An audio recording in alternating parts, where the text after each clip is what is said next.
Halo pemirsa setia Kilas Nusantara, selamat sore. Kali ini bersama saya Cynthia Gesyono yang akan menemani Anda dengan 3 sajian berita terkini terkait pertemuan Presiden dengan Perdana Menteri Malaysia serta 2 kabar seputar jelang Ramadan. Hari ini Kepala Negara menerima kunjungan Perdana Menteri Malaysia di Istana Merdeka. Dalam pertemuan itu, keduanya menandatangani MOU terkait penempatan dan perlindungan pekerja migran tanah air di Malaysia. Kita lanjut dengan persiapan mudik yang mana Lebaran tahun ini pemerintah telah mengizinkan masyarakat untuk mudik. Oleh karena itu, KAI memastikan kuota tiket dari stasiun Gambir dan stasiun Senen ke berbagai daerah tujuan masih tersedia.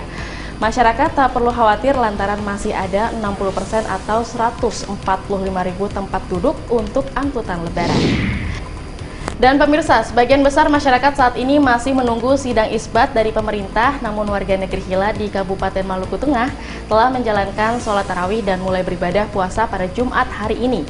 Warga setempat menetapkan berdasarkan perhitungan kalender pusaka. Berikut kita jelang informasi selengkapnya.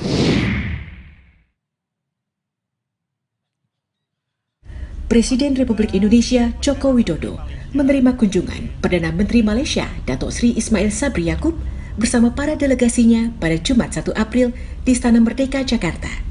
Dalam pertemuan tersebut, dilakukan penandatanganan nota kesepahaman antara pemerintah Indonesia dan Malaysia yang mengatur tentang penempatan dan perlindungan pekerja migran tanah air di Malaysia.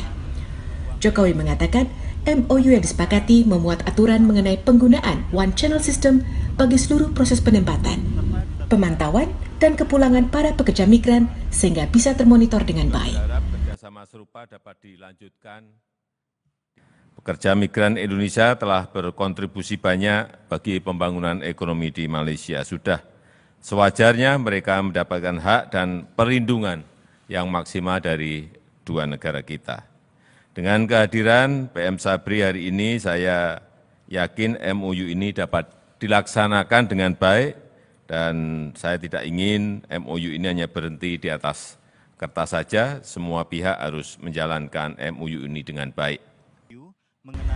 Presiden berharap kerjasama antar kedua negara tidak hanya sebatas pada pekerja migran, tetapi dapat dilanjutkan dan terus ditingkatkan, utamanya pada sektor perladangan, pertanian, manufaktur, serta jasa.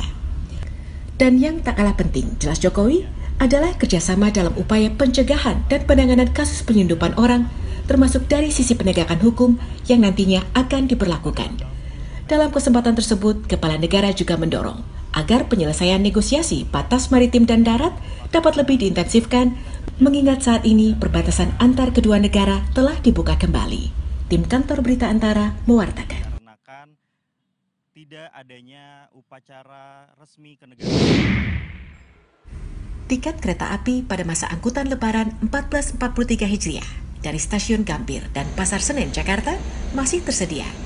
Demikian disampaikan Kepala Humas PT Kereta Api Indonesia Daob 1 Jakarta, Eva Hairunisa, pada Jumat 1 April.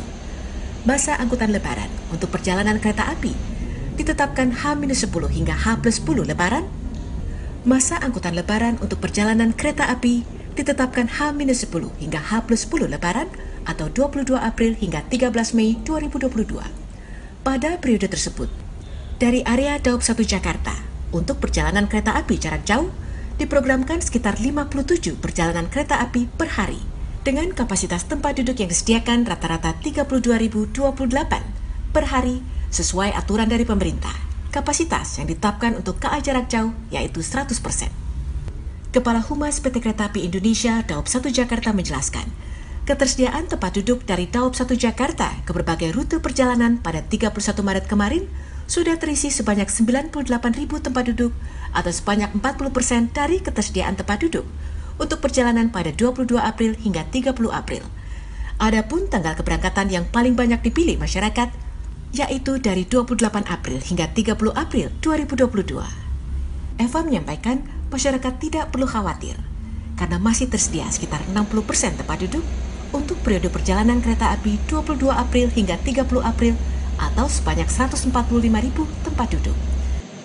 Kalau kita melihat data misalnya untuk perjalanan tanggal 22 April sampai dengan tanggal 30 April nanti, itu masih terdapat sekitar 145.000 ketersediaan tempat duduk ya. Artinya sampai dengan kemarin tanggal 31 April baru sekitar 98.000 tempat duduk yang dipesan. Jadi masih ada 60% lagi ketersediaan tempat duduknya sekitar 144.000 yang masih bisa dipesan untuk ke berbagai tujuan. Kalau kita melihat untuk jadwal perjalanan mulai tanggal 22 April sampai dengan tanggal 30 April. PT KAI membuka penjualan tiket kereta api pada masa angkutan Lebaran 1443 Hijriah di aplikasi KAI Access, situs kai.id, loket stasiun, serta semua channel resmi penjualan tiket KAI lainnya. Eva juga mengingatkan masyarakat untuk mengikuti perkembangan terkait persyaratan menggunakan kereta api pada masa angkutan Lebaran dari pemerintah.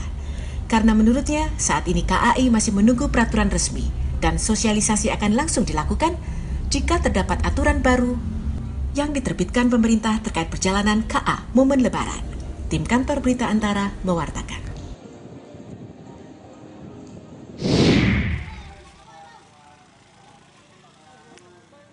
Warga Negeri Hila, Kecamatan Lehitu, Kabupaten Maluku Tengah, Maluku, pada Kamis 31 Maret telah lebih dulu menjalankan Shalat Tarawih dan berpuasa pada Jumat 1 April. Sementara, pemerintah melalui Kementerian Agama menjadwalkan penetapan waktu 1 Ramadan 1443 Hijriah melalui sidang isbat pada 1 April. Imam Masjid Negeri Hila Abdul Qadir Olo di Masjid Hasan Soleman, Uli Halawang, Negeri Hila, Maluku Tengah menyampaikan, warga Negeri Hila sudah mulai melaksanakan Shalat Tarawih dan sahur perdana lebih awal. Menurut Imam Masjid Negeri Hila, perhitungan 1 Ramadan di Negeri Hila tidak dilakukan secara sembarangan, karena memiliki kalender perhitungan yang sudah ada sejak dulu, sehingga perhitungan awal Ramadan merujuk pada kalender pusaka tersebut. Ia menjelaskan, sebagian negeri atau desa di Maluku memiliki tradisi melaksanakan puasa Ramadan lebih awal sesuai dengan perhitungan kalender masing-masing negeri. Kalendernya ada, kalender pusaka kan ada. Jadi itu kita punya kalender itu dari awal datu sampai sekarang tidak pernah meleset. Oke, Pak. Jadi tetap kami puasa 30 hari. Pemerintah tetap 29. Karena kita mengikuti hisab, pemerintah kan mengikuti ru'yah. Ya? Jadi hisab itu 30, ru'yatul hilal ada 29. Hal ini seperti yang disampaikan Kepala Kantor Wilayah Kementerian Agama Maluku, Yamin, bahwa sebagian besar masyarakat negeri di Maluku memiliki tradisi melaksanakan puasa Ramadan lebih dulu dan tidak mengikuti sidang isbat penetapan 1 Ramadan oleh pemerintah. Menurutnya, kepercayaan ini tidak berarti bertentangan dengan ajaran agama, tetapi merupakan tradisi yang sudah mendahului berdasarkan perhitungan leluhur. Yamin pun menegaskan, apapun tradisinya tidak perlu dipermasalahkan, karena yang terpenting adalah menjalankan ibadah puasa Ramadan yang merupakan kewajiban umat Islam. Ketentuan yang setiap tahun berlaku, penentuan waktu masuknya 1 Ramadan itu kan setelah ada Ru'yatul Hilal, kan begitu. Nah, tetapi ada kan daerah masing-masing kan yang punya tradisi, karena bukannya bertentangan dengan agama, tapi memang ada tradisi mereka, hitung-hitungan mereka yang mungkin mereka mendahului, kan begitu. Selain Negeri Hila, Negeri Wakal Kecamatan Lehitu, Kabupaten Maluku Tengah, dan beberapa negeri lainnya di Maluku juga sudah melaksanakan puasa lebih awal. Dari Ambon, Maluku, Alfian Sanusi, Kantor Berita Antara, mewartakan.